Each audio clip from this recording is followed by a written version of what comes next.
নমস্কার, তনুর গল্প সম্ভারে আমি তনুশ্রী তোমাদের সবাইকে স্বাগত জানাই। আমার আজকের নিবেদন সত্যজিৎ রায়ের একটি ছোট গল্প, শিবু আর রাক্ষসের কথা। গল্পটা শোনার অনুরোধ রইল। যদি ভালো লাগে লাইক করে দিও এবং তোমাদের পরিচিত ও পরিজনদের সাথে শেয়ার করো। তাহলে শুরু করছি আমার আজকের নিবেদন, সত্যজিৎ রায়ের একটি ছোট গল্প, শিবু আর রাক্ষসের কথা।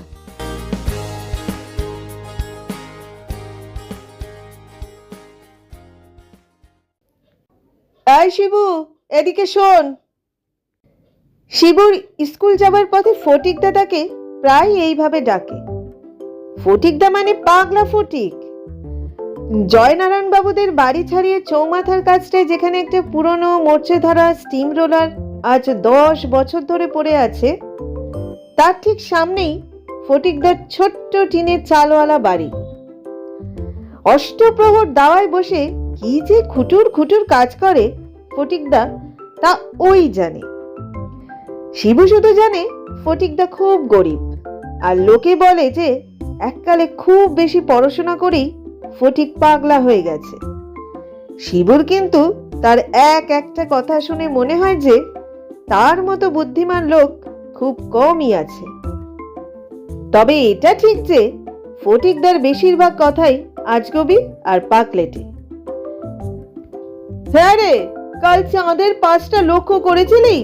বাঁ দিকটায় কেমন একটা শিঙের মতো বেরিয়েছিল। কদিন থেকে কাকগুলো কেমন নাকি সুরে সুরে ডাকছে, শুনেছিস? সব হোলসেল সর্দি লেগেছে। শিবুর হাসিও পায়, আবার মাঝে মাঝে বিরক্তিও লাগে। যেসব কথার কোনো জবাব নেই, যার সত্যি করে কোনো মানে হয় না, সেসব কথা শুনে তো খালি সময় নষ্ট। তাই একদিন ফটিক ডাকলেও শিবু যায় না। আজ সময় নেই ফটিকদা, আরেকদিন আসবো বলে সে শটান চলে যায় স্কুলে। আজও সে ভেবেছিল যাবে না, কিন্তু ফটিকদা আজ যেন একটু বেশি চাপ দিল।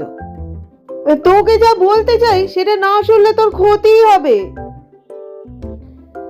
শিবু শুনেছে পাগলরা নাকি মাঝে মাঝে এমন সব সত্যি কথা বলে যা এমনি লোকেদের পক্ষে সম্ভবই নয়। তাই সে ক্ষতির কথা ভেবে ভয় ভয় ফটিকদার দিকে এগিয়ে গেল। একটা হুকোর মধ্যে ডাবের জল ভরতে ভরতে ফটিক বলল, জনার্দন বাবুকে লক্ষ্য করেছিস? জনার্দন বাবু শিবুদের নতুন অঙ্কের মাস্টার, দিন 10 হলো এসেছেন। শিবু বলল, রোজই তো দেখছি, আজও তো প্রথমেই অঙ্কের ক্লাস। ফটিক জিভ দিয়ে চিক করে একটা বিরক্তি হওয়ার শব্দ করে বলল, দেখা লক্ষ্য করা এক জিনিস নয়, বুঝেছিস? বলতো, তুই যে বেলটা পরেছিস তাতে কটা ফুটো, শার্টটার কটা বোতাম, না দেখে বলতো। শিবু কোনোটারই ঠিক মতো জবাব দিতে পারল না। ফটিক বলল, ওই দেখ, তোর নিজের জিনিস নিজে পরে আছিস, অথচ লক্ষ্যই করিসনি। তেমন জনার্দন বাবুকেও লক্ষ্য করিসনি তুই। কি লক্ষ্য করব? কোন জিনিসটা? হুকোতে কলকে লাগিয়ে গুরুক গুরুক করে দুটো টান দিয়ে ফটিক বলল, এই ধর দাঁত। দাঁত? দাঁত কি করে লক্ষ্য করব? উনি যে হাসেন না। কথাটা ঠিক, রাগী না হলেও ওরকম গম্ভীর মাস্টার শিবুদের স্কুলে আর নেই। ফটিক বলল, ঠিক আছে, এরপর যেদিন হাসবেন সেদিন ওর দাঁতগুলো খালি লক্ষ্য করিস, তারপর আমায় এসে বলে যাস কি দেখলি। আশ্চর্য ব্যাপার, ঠিক সেই দিনই অঙ্কের ক্লাসে জনার্দন বাবুর একটা হাসির কারণ ঘটে গেল। জ্যামিতি পড়াতে পড়াতে শঙ্করকে চতুর্ভুজ মানে জিজ্ঞেস করাতে শঙ্কর বলল, ঠাকুর স্যার নারায়ণ, স্যার নারায়ণ। আর তাই শুনে জনার্দন বাবু খেঁক খেঁক করে রাগী হাসি হেসে উঠলেন, আর শিবুর চোখ তৎক্ষণাৎ চলে গেল তার দাঁতের দিকে। বিকেলে ফেরার পথে ফটিকদার বাড়ির সামনে পৌঁছে শিবু দেখলে যে হামানদিস্তায় সে কি যেন ছেঁচছে। শিবুকে দেখে ফটিক বলল, এই ওষুধটা যদি উতরে যায় তো দেখিস বহুরূপীর মতো রং চেঞ্জ করতে পারবো। শিবু বলল, ফটিকদা, দেখেছি।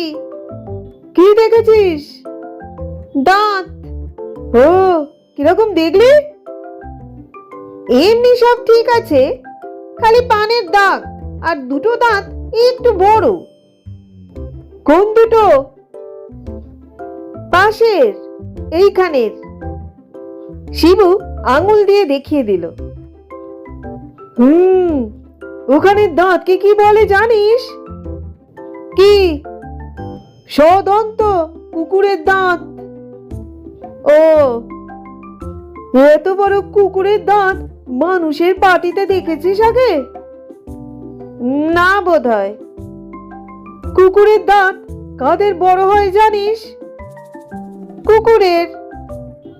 ইডিয়েট, শুধু কুকুরের কেন, সব মাংসাশী জন্তু জানোয়ারেরই সদন্ত দাঁত আছে। ওই দাঁত দিয়েই তো কাঁচা মাংস ছিঁড়ে হাড় গোড় চিবিয়ে খায় ওরা, বিশেষ করে হিংস্র জানোয়ারেরা। ও, আর কার বড় হয় সদন্ত? শিবু আকাশ পাতাল ভাবতে লাগলো। আর কার হবে আবার? মানুষ আর জন্তু জানোয়ার, এছাড়া দাঁতওয়ালা জিনিস আর আছেই বা কি? ফটিকদা তার হামানদিস্তায় একটা আখরোট আর এক চিমটে কালো জিরে ফেলে দিয়ে বলল, জানিস না তো, রাক্ষস। রাক্ষস? রাক্ষসের সঙ্গে জনার্দন বাবুর কি?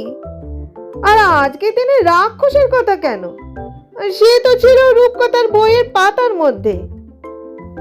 রাক্ষস খোকসের গল্প তো শিবু কত শুনেছে, কত পড়েছে। তাদের মূলোর মতো দাঁত, কুলোর মতো। শিবু চমকে উঠল। কুলোর মতো পিঠ? জনার্দন বাবুর পিঠটাও তো ঠিক সিধে নয়, কেমন যেন কুচো কুচো কুলো কুলো ভাব। শিবু কাকে যেন বলতে শুনেছে যে জনার্দন বাবুর বাতের রোগ, তাই পিঠ টেনে চলতে পারেন না। মূলোর মতো দাঁত, কুলোর মতো পিঠ, আর ওর যেন কি হয় রাক্ষসের? আর ভাঁটার মতো চোখ। জনার্দন বাবুর চোখ কি শিবু লক্ষ্য করেছে? না, করেনি, করা সম্ভব নয়। কারণ জনার্দন বাবু চশমা পরেন, আর সেই চশমার কাঁচ ঘোলাটে। চোখের রং লাল কি বেগুনি কি সবুজ তা বোঝবার কোনো উপায় নেই। শিবু অঙ্কেতে খুব ভালো। লসাগু, গসাগু, সিঁড়ি ভাঙা, বুদ্ধির অঙ্ক কোনোটাতেই সে ঠেকে না। অন্তত কিছুদিন আগে অবধি সে ঠেকতো না। প্যারীচরণ বাবু যখন অঙ্কের মাস্টার ছিলেন তখন তো রোজ সে 10-এ 10 পেয়েছে। কিন্তু এই দুদিন থেকে শিবুর একটু গন্ডগোল হচ্ছে। কাল সে মনের জোরে অনেকটা সামলে নিয়েছিল নিজেকে। সকালে ঘুম থেকে উঠেই সে মনে মনে বলতে আরম্ভ করেছিল, রাক্ষস হতে পারে না, মানুষ রাক্ষস হয় না, আগে হলেও এখন হয় না। জনার্দন বাবু রাক্ষস নয়, জনার্দন বাবু মানুষ।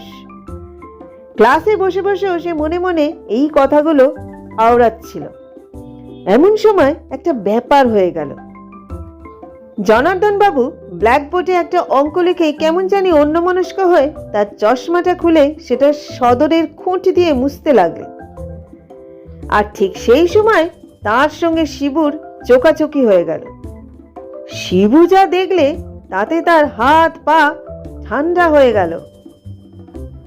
জনার্দন বাবুর চোখের সাদাটা সাদা নয়, সেটা লাল, চকচকে লাল, পন্টুর পেন্সিলটার মতো লাল।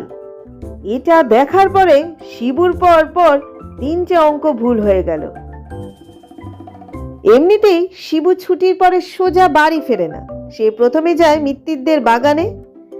ছাতিম গাছটায় গুড়ির আশপাশটায় যে লজ্জাবতী লতাগুলো আছে সেগুলোর প্রত্যেকটাকে সে আঙুলে টোকা মেরে মেরে ঘুম পাড়ায়। তারপর সে যায় সরল দিঘির পাড়ে। দিঘির জলে রোজ সে খোলামকুচি দিয়ে ব্যাংবাজি করে। 7 বারের বেশি লাফ খাইয়ে যদি খোলামকুচি ওপারে পৌঁছতে পারে তবেই সে হরেনের রেকর্ড ব্রেক করবে। সরল দিঘির পরেই ইটখোলার মাঠ। সেখানে থরে থরে কোনাকুনি ভাবে মাঠ পেরিয়ে বাড়ির খিড়কি দরজায় এসে পৌঁছয়। আজ সে মিত্তিরদের বাগানে এসে দেখলো লজ্জাবতী লতাগুলো নেতিয়ে পড়ে আছে। এরকম হলো কেন? কেউ কি হেঁটে গেছে লতাগুলোর উপর দিয়ে? এ পথে তো বড় একটা কেউ আসে না। শিবুর আর ইচ্ছে করলো না বাগানে থাকতে। কেমন যেন একটা থমথমে ছমছমে ভাব। সন্ধেটা যেন আজ একটু তাড়াতাড়ি ঘনিয়ে আসছে। কাকগুলো কি রোজই এত চেঁচায়, না আজ কোনো কারণে ভয় পেয়েছে? সরল দিঘির পাড়ে বইগুলো হাত থেকে নামিয়ে রেখেই শিবুর মনে হলো আজ আর ব্যাঙবাজি করা উচিত হবে না। আজ বেশিক্ষণ বাইরে থাকাই তার উচিত নয়, থাকলে হয়তো বিপদ হবে। একটা বিরাট কি যেন মাছ দিঘির মাঝখানে ঘাই মেরে ঘপাত করে ডুবে গেল।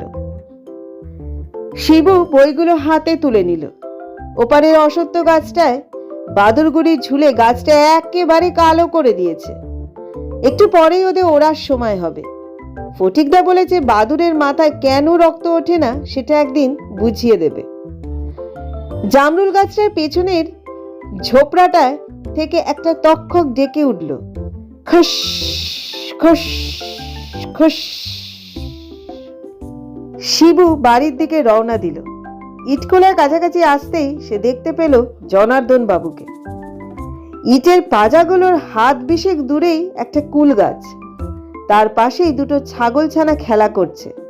আর জনার্দন বাবু বই আর ছাতা হাতে এক দৃষ্টে ছাগল দুটোর খেলা দেখছেন। শিবু প্রায় নিঃশ্বাস বন্ধ করে কোনো শব্দ না করে একটা ইটের পাজার উপর উঠে দুটো ইটের মধ্যখানের ফাঁক দিয়ে তার মাথাটা যত দূর যায় গলিয়ে জনার্দন বাবুকে দেখতে লাগলো। সে লক্ষ্য করলো যে ছাগলগুলোকে দেখতে দেখতে জনার্দন বাবু দুবার তার ডান হাতটা উপর করে ঠোঁটের নিচে বুলোলেন। জিভ দিয়ে জল না পড়লে মানুষ কখনো ওভাবে ঠোঁটের নিচটা মোছে না। তারপর শিবু দেখলো জনার্দন বাবু ওত পাতার মতো করে নিচু হলেন। তারপর হঠাৎ হাত থেকে বই ছাতা ফেলে দিয়ে খপ করে একটা ছাগলের বাচ্চাকে জাপটে ধরে কোলে তুলে নিলেন। আর সেই সঙ্গে শিবু শুনতে পেল ছাগলছানার চিৎকার আর জনার্দন বাবুর হাসি। শিবু এক লাফে ইটের পাজা থেকে নেমে আরেক লাফে আরেকটা পাজা টপকাতে গিয়ে হোঁচটকে চিৎপটাং।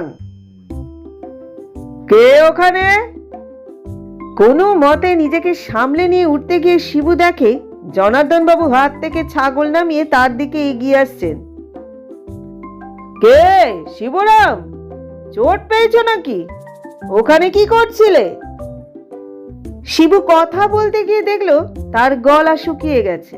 তার ইচ্ছে করছিল উল্টে জনার্দন বাবুকে জিজ্ঞেস করে, আপনি ওখানে কি করছিলেন?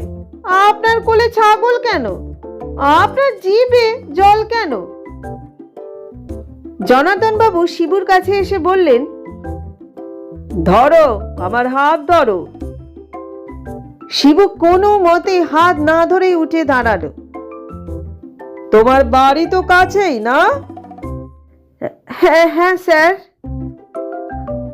ওই লাল বাড়িটা কি? হ্যাঁ হ্যাঁ হ্যাঁ স্যার। ও,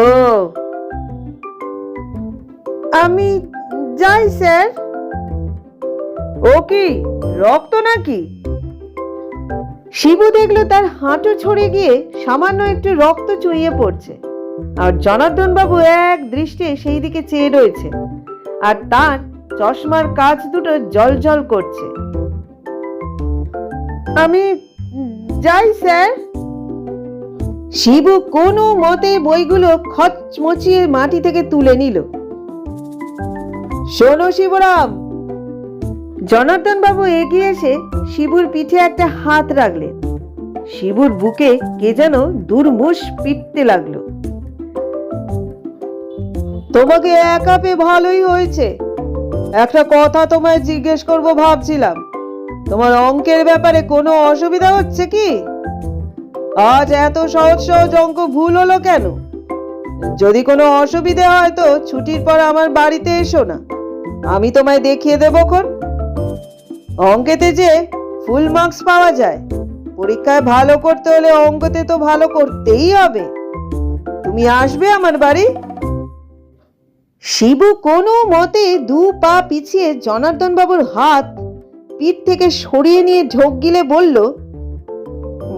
না স্যার, আমি নিজেই পারবো স্যার, কালই ঠিক হয়ে যাবে। বেশ, তবে অসুবিধা হলে বলো। আর আমাকে এত ভয় পাও কেন? এত ভয় পাও কিসের জন্য? আমি কি রাক্ষস যে কামড়ে দেব? ইটখোলা থেকে এক দৌড়ে বাড়ি ফিরে এসে শিবু দেখলো সামনের ঘরে হীরেন জ্যাঠা এসেছে। হীরেন জ্যাঠা কলকাতায় থাকে, মাছ ধরার খুব শখ। বাবা আর হীরেন জ্যাঠা প্রায় রবিবার রবিবার মাছ ধরতে যান সরল দিঘিতে। এবারও বোধহয় যাবেন, কেননা শিবু দেখলে পিঁপড়ের ডিম দিয়ে মাছের চার বানানো হয়েছে। শিবু আরও দেখলো যে হীরেন জ্যাঠা এবার বন্দুকও এনেছে। সোনারপুরের ঝিলে নাকি চোখা মারতে যাবে বাবা আর হীরেন জ্যাঠা। বাবাও বন্দুক চালান, তবে হীরেন জ্যাঠার মতো অত ভালো টিপ নেই। রাত্রে খাওয়া দাওয়া করে শোয়ার ঘরে গিয়ে বিছানায় শুয়ে শিবু ভাবতে লাগলো, জনার্দন বাবু যে রাক্ষস সে বিষয়ে আর কোনো সন্দেহ নেই তার মনে। ভাগ্যিস ফটিকদা তাকে সাবধান করে দিয়েছিল, না হলে আজকে ইটখোলাতেই হয়তো। শিবু আর ভাবতে পারল না। বাইরে ফুটফুটে জ্যোৎস্না, ভজুদের বাড়ি অবধি স্পষ্ট দেখা যাচ্ছে। সামনে শিবুর পরীক্ষা, তাই রাত্রে তাড়াতাড়ি ঘুমিয়ে ভোরে উঠে পড়তে হয় ওকে। বাতি না নিভলে ওর আবার ঘুম আসে না। অবশ্যই চাঁদনি রাত না হলে আজ সে বাতি জ্বালিয়ে রাখত, কারণ তা না হলে বোধহয় তার ভয় ঘুম আসতো না। মাও এখন ঘরে আসেননি। বাবা আর হীরেন জ্যাঠা সবে খেতে বসেছেন, মা তাদের খাওয়াচ্ছেন। জানলার বাইরে জ্যোৎস্নার আলোয় চিকচিকে বেলগাছটার দিকে চেয়ে থাকতে থাকতে শিবুর ঘুম এসে গিয়েছিল। এমন সময় একটা জিনিস দেখে তার ঘুম ছুটে গিয়ে হাতের লোমগুলো খাড়া হয়ে উঠল। দূর থেকে একটা লোক তারই জানলার দিকে এগিয়ে আসছে। লোকটা একটু কুঁচো, আর তার চোখে চশমার কাঁচটা চাঁদের আলোয় চিকচিক করছে। জনার্দন বাবু!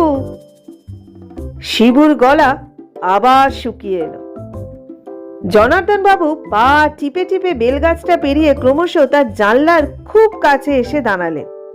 শিবু তার পাশবালিশটা শক্ত করে আঁকড়ে ধরল।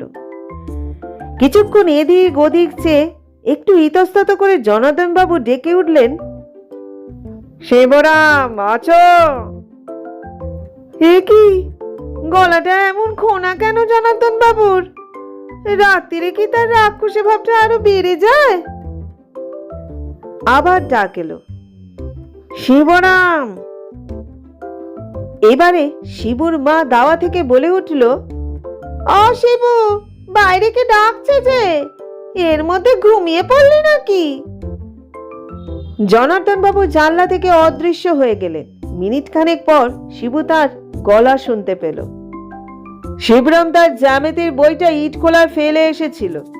কাল আবার রবিবার, তো স্কুলে দেখা হবে না, আর ও তো আবার সকালে উঠে পড়বে, তাই। তারপর কিছুক্ষণ বিড়বিড় ফিসফিস কি কথা হলো শিবু শুনতে পেল না, শুধু শেষটায় শুনলো বাবার কথা। হ্যাঁ, তা যদি বলেন তো সে ভালোই হয়। আপনার ওখানেই না হয় পাঠিয়ে দেবো। হ্যাঁ হ্যাঁ হ্যাঁ, কাল থেকে। শিবুর ঠোঁট নড়ল না, গলা দিয়ে আওয়াজও বেরোলো না, কিন্তু তার মন চিৎকার করে বলতে লাগলো, না না না, আমি যাব না, কিছুতেই না। তোমরা কিচ্ছু জানো না, উনি যে রাক্ষস, গেলেই যে আমায় খেয়ে ফেলবেন। পরদিন রবিবার হলেও শিবু সকালেই চলে গেল ফটিকদার বাড়ি। কত কি যে বলার আছে তার ফটিকদাকে। ফটিকদা তাকে দেখে বললে, সুগতম, তোর বাড়ির কাছে ফণিমনসা আছে না? আমায় কিছু এনে দিস তো, দা দিয়ে কেটে। একটা নতুন রান্না মাথায় এসেছে। শিবু ধরা গলায় বলল, ফটিকদা। কি? তুমি যে বলেছিলে না জনার্দন বাবু রাক্ষস। কে বললো? তুমি তো বললে। মোটেই না, তুই আমার কথাগুলো লক্ষ্য করিস না কেন? আমি বললাম তুই জনার্দন বাবুর দাঁতগুলো লক্ষ্য করিস, তারপর তুই এসে বললি তার আর কুকুরের দাঁত একদম সমান সমান বড় বড়। তারপর আমি বললাম ওরকম কুকুরের দাঁত রাক্ষসেরও হয় বলে শুনেছি। তার মানে কি জনার্দন বাবু রাক্ষস? তাহলে উনি রাক্ষস নন? তা তো বলিনি। তবে ফটিকদা দাওয়া থেকে উঠে একটা মস্ত হাই তুলে বলল, তোর জ্যাঠাকে যেন দেখলাম আজ। মাছ ধরতে এসেছেন বুঝি? ছিপ দিয়ে বাঘ ধরেছিল একবার ম্যাকার্ডি সাহেব, সে গল্প জানিস? শিবু মরিয়া হয়ে বলে উঠল, ফটিকদা কি আজে বাজে বকছো তুমি? এদিকে জনার্দন বাবু যে সত্যিই রাক্ষস। আমি জানি তিনি রাক্ষস, আমি অনেক কিছু দেখেছি আর শুনেছি। তারপর শিবু গত দুদিনের ঘটনা ফটিককে বলল। ফটিক সব শুনে টুনে গম্ভীরভাবে মাথা নেড়ে বলল, তা তুই এই ব্যাপারে কি করবি, কিছু ঠিক করেছিস? তুমি বলে দাও না ফটিকদা, তুমি তো সব জানো। ফটিক মাথা হেট করে ভাবতে লাগলো। শিবু ফাঁক পেয়ে বলল, আমার বাড়িতে এখন একটা বন্দুক আছে। ফটিক দাঁত খিচিয়ে উঠল। তোর যেমন বুদ্ধি, বন্দুক আছে তো কি হয়েছে? বন্দুক দিয়ে রাক্ষস মারবি? গুলি রিবাউন্ড করে এসে যে মারছে তারই গায়ে লাগবে, তাই বুঝি? আগে হ্যাঁ, বোক সুন্দর। তাহলে? শিবুর গলা মিহি হয়ে আসছিল। তাহলে কি হবে ফটিকদা? আমাকে যে আবার বাবা আজ থেকে মেলা বকিসনি, বকে বকে কানের চিংড়ি নড়িয়ে দিলি। প্রায় 2 মিনিট ভাবার পর ফটিক শিবুর দিকে ফিরে বলল, যেতেই হবে। কোথায়? জনার্দন বাবুর বাড়ি। সে কি? ওর কুষ্টিটা জানতে হবে। আমি এখনো শিওর নই। কুষ্টি দেখলে সব বেরিয়ে যাবে। বাক্স প্যাটরা ঘাঁটলে কুষ্টিটা বেরোবে নিশ্চয়ই। কিন্তু তুই থাম, আগে প্ল্যানটা শোন। আমরা দুজনে যাব দুপুরবেলা। আজ রবিবার, লোকটা বাড়ি থাকবে। তুই বাড়ির পিছন দিকটায় গিয়ে জনার্দন বাবুকে ডাকবি। বাইরে এলে বলবি অঙ্ক বুঝতে এসেছিস। তারপর 2-1 আজে বাজে বকে লোকটাকে আটকে রেখে দিবি। আমি সেই ফাঁকে বাড়ির সামনের দিক দিয়ে ভিতরে গিয়ে কুষ্টিটা বের করে নিয়ে আসব। তারপর তুই এদিক দিয়ে পালাবি, আমি ওদিক দিয়ে পালাবো, ব্যাস। তারপর? শিবুর যে প্ল্যানটা খুব ভালো লেগেছিল তা নয়, কিন্তু ফটিকদার উপর নির্ভর করা ছাড়া তো আর কোনো রাস্তাই নেই। তারপর তুই বিকেলে আবার আমার বাড়ি আসবি। আমি ততক্ষণে কুষ্টিটা দেখে কিছু পুরনো পুঁথিপত্র ঘেটে একেবারে রেডি থাকবো। যদি দেখি জনার্দন বাবু সত্যি রাক্ষস, তাহলে তার ব্যবস্থা আমার জানা আছে, তুই ঘাবড়াস না। আর যদি দেখি রাক্ষস নয়, তাহলে তো আর ভাববার কিছুই নেই। ফটিকদা বলেছিল দুপুরে বেরোবে। শিবু তাই খাওয়া দাওয়া করে গিয়ে ফটিকের বাড়ি হাজির হলো। মিনিট 5 পর ফটিকদা বেরিয়ে এসে বলল, আমার হুলোটার আবার নসির বাতিক হয়েছে, ঝামেলা কি কম? শিবু লক্ষ্য করলো ফটিকদার হাতে একজোড়া ছেঁড়া চামড়ার দস্তানা আর একটা সাইকেলের ঘন্টা। ঘন্টাটা সে শিবুর হাতে দিয়েই বলল, এটা তুই রাখ, বিপদ হলে বাজাস, আমি এসে তোকে বাঁচাবো। পুবপাড়ার একেবারে শেষ মাথায় দোলগোবিন্দ বাবুদের বাড়ির পরেই জনার্দন মাস্টারের বাড়ি। একা মানুষ, বাড়িতে চোর পর্যন্ত নেই। বাইরে থেকে বাড়িতে যে একটা রাক্ষস আছে সেটা বুঝবার কোনো উপায় নেই। কিছুটা রাস্তা বাকি থাকতেই শিবু আর ফটিকদা আলাদা হয়ে গেল। বাড়ির পিছনে পৌঁছে শিবু বুঝল যে তার আবার গলা শুকিয়ে আসছে। জনার্দন বাবুকে ডাকতে গিয়ে তার যদি গলা দিয়ে আওয়াজ না বেরোয়। বাড়ির পিছনে পাঁচিল, তার গায়ে একটা দরজা, আর দরজার কাছেই একটা পেয়ারা গাছ। গাছের আশপাশ আগাছার জঙ্গলে ভরা।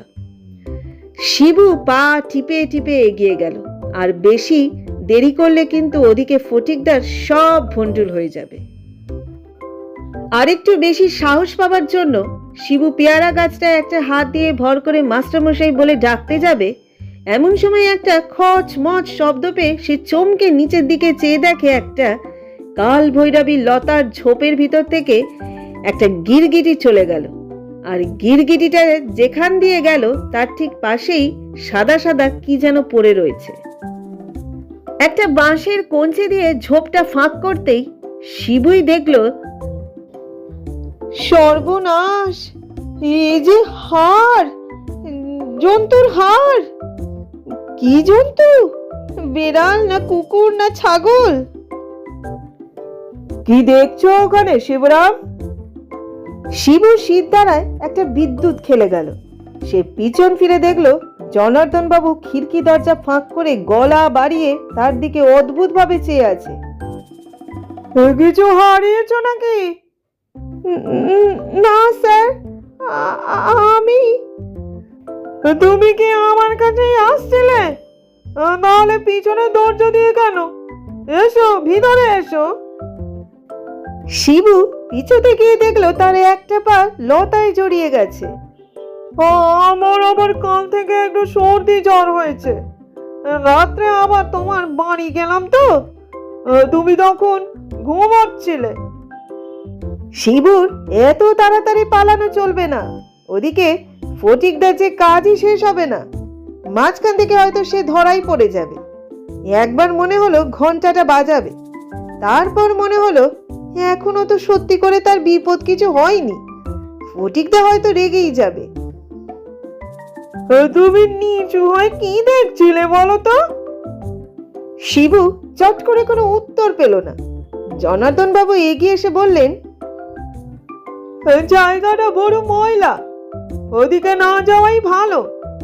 ভুলো কুকুরটা কোত্থেকে মাংসের হাড় গনে ফেলে ওখানে। একবার ভাবি ধমক দেব, কিন্তু পারি না। আমার আবার জন্তু জানোয়ার ভীষণ ভালো লাগে কিনা। জনার্দন বাবু তার হাতের পিছন দিয়ে ঠোঁটের নিচটা মুছলেন।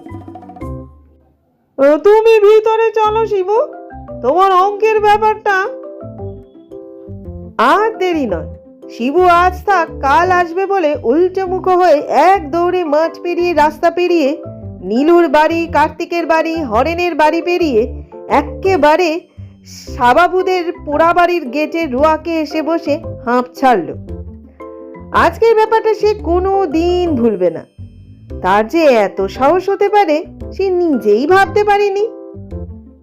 বিকেল হতে না হতে শিবু ফটিকের বাড়ি হাজির হলো। না জানি কুষ্টি থেকে কি বার করেছে ফটিকদা। শিবুকে দেখেই ফটিক মাথা নাড়ল।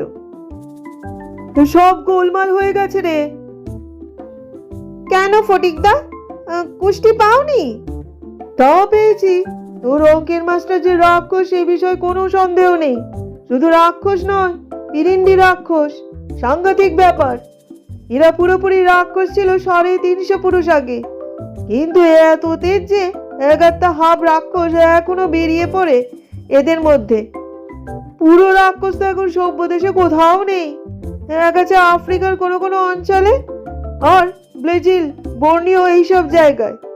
তবে হাফ রাক্ষস এখনো কদাচিৎ সভ্য দেশে পাওয়া যায়। জনার্দন বাবু ওই ওদের মধ্যে একজন। তাহলে গোলমাল কেন? শিবুর গলাটা একটু কেঁপে গেল।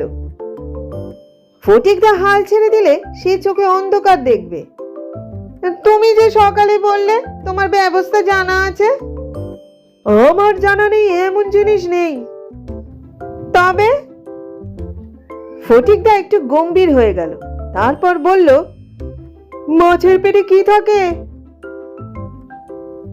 এই রে, ফটিকদার আবার পাগলামি আরম্ভ হয়েছে। শিবু এবার কাঁদো কাঁদো হয়ে বলল, ফটিকদা, রাক্ষসের কথা হচ্ছিল, তুমি আবার মাছ আনলে কেন? কি থাকে? ফটিক গর্জন করে উঠল, পটকা। ফটিকদার গলা শুনে শিবুর রীতিমতো ভয় লাগতে আরম্ভ করেছিল। তোর মাথা, এত কম বিদ্যে দিয়ে তুই বকের বকলসটাও লাগাতে পারবি না। শোন, 2.5 বছর বয়সে একটা শ্লোক শিখেছিলাম, এখনো মনে আছে। নোর কিংবা বানর কিংবা অন্য জানোয়ার, জেনে রাখো হৃৎপিণ্ডে রহে প্রাণ তার, রাক্ষসের প্রাণ যেন মৎস্যের উদরে, সেই হেতু রাক্ষস সহজে না মরে। তাই তো, শিবু তো কত রূপকথার গল্প পড়েছে, মাছের পেটে থাকে রাক্ষসের প্রাণ। এটা তো তার মনে হওয়া উচিত ছিল। শ্লোকটা আওড়ে ফটিক বলল, দুপুরে যখন গেলি ওর বাড়ি, জনার্দন রাক্ষসকে কেমন দেখলি? বলল সর্দি জ্বর হয়েছে। হবেই তো। ফটিক তার চোখ জলজল করে উঠল। হবে না, প্রাণ নিয়ে টানাটানি যে, যেই কাতলা উঠেছে ছিপে অমনি জ্বর, এ তো হবেই। তারপর শিবুর দিকে এগিয়ে এসে তার শার্টের সামনেটা খপ করে হাতের মুঠোয় খামচে ধরে ফটিকদা বলল, এখনো সময় আছে। তোর জ্যাঠাই 8 ঘন্টা আগে সরল দিকের ওই আত্মনি কাতলাটা ধরে নিয়ে বাড়ি ফিরছে। আমি দেখেই আন্দাজ করেছি যে ওটার পেটের মধ্যেই জনার্দন রাক্ষসের প্রাণ। এখন জ্বরের কথাটা শুনে আরো শিওর মনে হচ্ছে। ওই মাছটাকে চিরে দেখতে হবে। কিন্তু সেটা কি করে হবে ফটিকদা? সহজে হবে না, তোরই উপর নির্ভর করছে। আর এটা না করতে পারলে যে তোর কি বিপদ হতে পারে সেটা ভাবতেও আমার ঘাম ছুটছে। ঘন্টাখানেক পরে শিবু একটা দড়ির মাথায় সরল দিঘির আধমনি কাতলাটাকে বেঁধে সেটাকে হিচড়ে হিচড়ে হাঁপাতে হাঁপাতে ফটিকের বাড়ির সামনে এসে হাজির হলো। ফটিক বলল, কেউ জানতে পারেনি তো?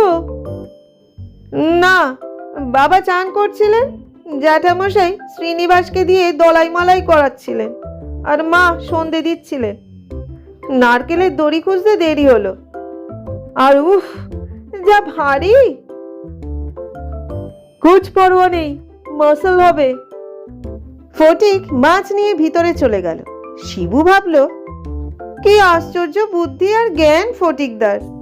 ওর জন্যই বোধহয় শিবু এই যাত্রা রক্ষা পাবে। হে ভগবান, জনার্দন রাক্ষসের প্রাণটা যেন থাকে মাছটার পেটে। মিনিট 10 পরে ফটিক বেরিয়ে এসে শিবুর দিকে হাত বাড়িয়ে বলল, নে, এটা হাত ছাড়া করবি না কখনো। রাত্রে বালিশের নিচে নিয়ে শুবি। স্কুলে যাবার সময় প্যান্টের বাঁ পকেটে নিয়ে নিবি। এটা হাতে থাকলে রাক্ষস, কেঁচো আর আমানদিস্তায় গুড়িয়ে ফেললে রাক্ষস ডেট। আমার মতে গুঁড়োবার দরকার নেই, হাতে রাখলেই যথেষ্ট। কারণ অনেক সময় দেখা গেছে পিরিন্ডি রাক্ষস 54 বছর বয়সের পর থেকে পুরো মানুষ হয়ে গেছে। তোর জনার্দন মাস্টারের বয়স এখন 53 বছর, 11 মাস 26 দিন। শিবু এবার সাহস করে তার হাতে তেলের দিকে চেয়ে দেখলো একটা ভিজে ভিজে মিছরির দানার মতো পাথর, নতুন ওঠা চাঁদের আলোয় চকচক করছে। পাথরটাকে পকেটে নিয়ে শিবু বাড়ির দিকে ঘুরলো। পিছন থেকে ফটিকদা বলল, হাতে আঁশটে গন্ধ রয়েছে তোর, ভালো করে ধুয়ে নিস। আর বোকা সেজে থাকিস, নইলে ধরা পড়ে যাবি। পরদিন অঙ্কের ক্লাসে জনার্দন বাবু ঠিক ঢোকবার আগে একটা হাঁচি দিলেন, আর তারপরেই চৌকাঠে ঠক্কর খেয়ে তার জুতোর শুকতলা হাঁ হয়ে গেল। শিবুর বাঁ হাত তখন তার প্যান্টের বাঁ পকেটের ভিতর।